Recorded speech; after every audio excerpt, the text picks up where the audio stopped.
क्या आप भी एनएमएस एग्ज़ाम देने जा रहे हैं और साइंस में आपकी तैयारी बिल्कुल नहीं हो पाई है, तो आज का क्लास आपको ज़रूर देखना चाहिए, क्योंकि आज के क्लास में हम आपके लिए लेकर के आए हैं साइंस के मोस्ट इंपॉर्टेंट 35 प्रश्न जो हर बार एनएमएस एग्ज़ाम में पूछे जाते हैं। तो आइए आज के क्लास को स्टार्ट करते हैं। पहला प्रश्न है, वे प्रतिबिंब जिन्हें पर्दे पर प्राप्त किया जा सकता है कहलाते हैं? आभासी प्रतिबिंब, वास्तविक प्रतिबिंब, शुद्ध प्रतिबिंब, अशुद्ध प्रतिबिंब। तो देखिए यहाँ पे क्या लिखा है, पर्दे पर प्राप्त किया जा सकता है, तो जिसको प्राप्त कर सकते हैं पर्दा पर तो वो होगा वास्तविक प्रतिबिंब, रियल इमेज। ठीक है, कभी कभी ऐसे भी पूछ सकता है कि वे प्रतिबिंब जिन्हें पर्दा पर नहीं प्राप्त कर सकते हैं, तो नहीं की स्थिति में होगा आभासी प्रतिबिंब या काल्पनिक प्रतिबिंब। तो यहाँ पर तो प्राप्त करने की बात हो रही है, तो क्या होगा आंसर, वास्तविक प्रतिबिंब। अगला प्रश्न है, ध्वनि संचरित हो सकती है ना? तो ध्वनि जो है ठोस में भी संचरित हो सकता है, द्रव में भी हो सकता है और गैस में भी हो सकता है। तो इस प्रकार इसका सही आंसर क्या होगा, ऑप्शन नंबर डी। ठीक है, और कभी कभी ये भी पूछ सकता है कि ध्वनि किस माध्यम में संचरित नहीं हो सकती है। तो अगर पूछता है कि नहीं हो सकती है तो होगा निर्वात में। निर्वात का मतलब होता है खाली जगह जहाँ पर हवा भी न हो। ठीक है, तो उसको कहते हैं निर्वात। तो ध्वनि जो निर्वात में संचरित नहीं हो सकती है, यानी कि अगर चांद है तो चांद पर तो हवा नहीं है, यहाँ वहाँ पर अगर कोई व्यक्ति बात करना चाहेगा तो वो एक दूसरे की आवाज़ को नहीं सुन पाएगा, है ना। तो निर्वात में ध्वनि संचरित नहीं हो सकती है। लेकिन यहाँ पे क्या पूछा, संचरित होने की बात, तो ठोस, द्रव तथा गैस सभी माध्यम में ध्वनि संचरित हो सकती है। आइए अगला प्रश्न करते हैं। कहता है सर्पी घर्षण स्थैतिक घर्षण से क्या होता है, कम होता है। कैसे, तो सर्पी घर्षण स्थैतिक घर्षण क्या होता है इसको समझते हैं।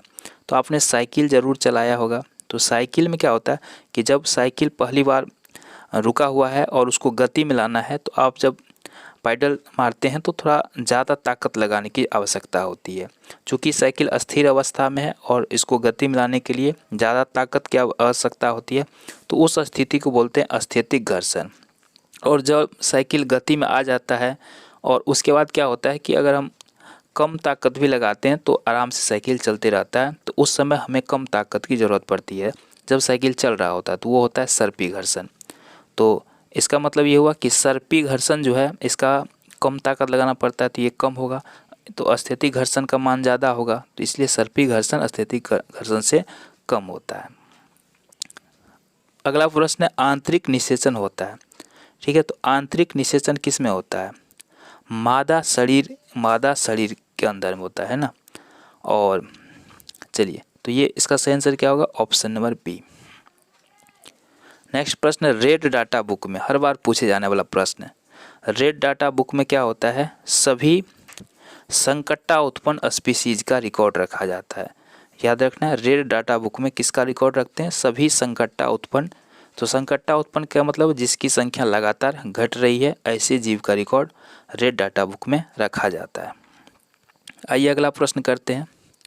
दहन के लिए वायु आवश्यक है। तो दहन के लिए वायु में क्या आवश्यक है, कौन सा, ऑक्सीजन जरूरी है ना। दहन के लिए क्या जरूरी है, ऑक्सीजन। तो ए ऑप्शन सही होगा। और आग को बुझाने के लिए क्या जरूरी है, कार्बन डाइऑक्साइड। ठीक है, जलने के लिए क्या चाहिए, ऑक्सीजन, याद रखना है। निम्नलिखित में किसको पीटकर पतली चादरों में बदला जा सकता है। तो देखिए यहाँ पे जिंक को, ठीक है, जिंक को पीटकर पतली चादर में बदल सकते हैं, बी ऑप्शन इसका सही होगा। अगला प्रश्न है, यूरिया उर्वरक है। तो यूरिया में क्या होता है ना, नाइट्रोजन प्रचुर मात्रा में होता है, तो इसलिए यूरिया को नाइट्रोजनी उर्वरक कहते हैं। अगला प्रश्न देखते हैं, निम्नलिखित में कौन सा कारक जल की कमी के लिए उत्तरदायी नहीं है। अगर मान लीजिए कहीं जल की कमी होती है तो इसमें से कौन सा कारण उत्तरदायी नहीं होगा। तो जल संसाधन का कुप्रबंधन अगर होगा तो जल की कमी तो होगी, ये तो सही है। अत्यधिक वर्षा होगा, बढ़ती जनसंख्या, तो यहाँ जल की कमी होगी। औद्योगिकरण में वृद्धि होगी तो जल की कमी होगी, लेकिन कहता है कमी के लिए उत्तरदायी नहीं है। अब बताइए, वर्षा अधिक होगा, अत्यधिक वर्षा होगा तो इससे जल का कमी होगा, ये तो इसका कारण नहीं है। तो यहाँ पे बी ऑप्शन सही होगा। नेक्स्ट प्रश्न लेते हैं, दंत विशेषज्ञ द्वारा दांतों का बड़ा प्रतिबिंब देखने के लिए उपयोग करते हैं। तो किसका उपयोग करेगा, अवतल दर्पण का उपयोग करेगा। ठीक है, नेक्स्ट प्रश्न देखते हैं, अंतर्राष्ट्रीय अवलवन जल वर्ष कब मनाया गया था? तो याद रखना आपको 2003 में मनाया गया था। नीला थोथा का रासायनिक सूत्र है। नीला थोथा का रासायनिक सूत्र क्या है? CuSO4। अमरबेल उदाहरण है किसी, तो अमरबेल क्या बताइए? परजीवी है ये, तो यहाँ पे बी ऑप्शन सही होगा।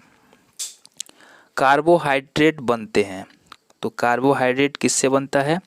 कार्बन, हाइड्रोजन और ऑक्सीजन के संयोजन से, तो यहाँ पे ए ऑप्शन सही होगा।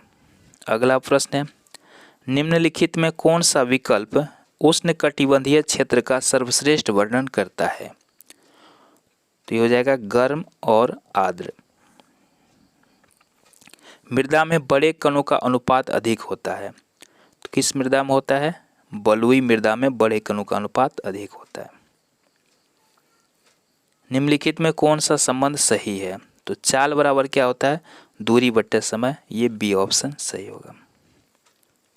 पादप का जनन भाग होता है, पादप का जनन भाग क्या होता है? पुष्प, तो यहाँ पे ऑप्शन डी सही है। जल और पोषक तत्वों के परिवहन के लिए पादप में जो संवहन उत्तक होता है तो उसको बोलते हैं जाइलम। ठीक है, जल और पोषक तत्व के लिए क्या होता है? जाइलम होता है। रक्त परिसंचरण की खोज किसने की थी? विलियम हार्वे ने किया था, सी ऑप्शन सही होगा। झंझा का नेत्र किसको बोलते हैं? झंझा का नेत्र किसको बोला जाता है? चक्रवात के केंद्र को बोलते हैं। खाने के सोडे का के रूप में उपयोग में लाया जाता है, यानी खाने के सोडे का रासायनिक सूत्र क्या है? तो हो जाएगा आपको MgSO4, ऑप्शन नंबर डी इसका सही होगा। लाइकेनों से निष्कर्षित किया जाता है, तो लाइकेन से क्या बनता है? सूचक तैयार किया जाता है ना, तो ऑप्शन नंबर ए सही होगा। निम्न में से किससे ऊन प्राप्त नहीं होता? घने बालों वाला कुत्ता से ऊन प्राप्त नहीं होता है। पीत रस संग्रहित होता है, कहाँ पे संग्रहित होगा? पित्ताशय में, सी ऑप्शन इसका सही होगा। ठीक है, ऑप्शन सी। बनता कहाँ है? यकृत में, लेकिन संग्रहित होता है पित्ताशय में।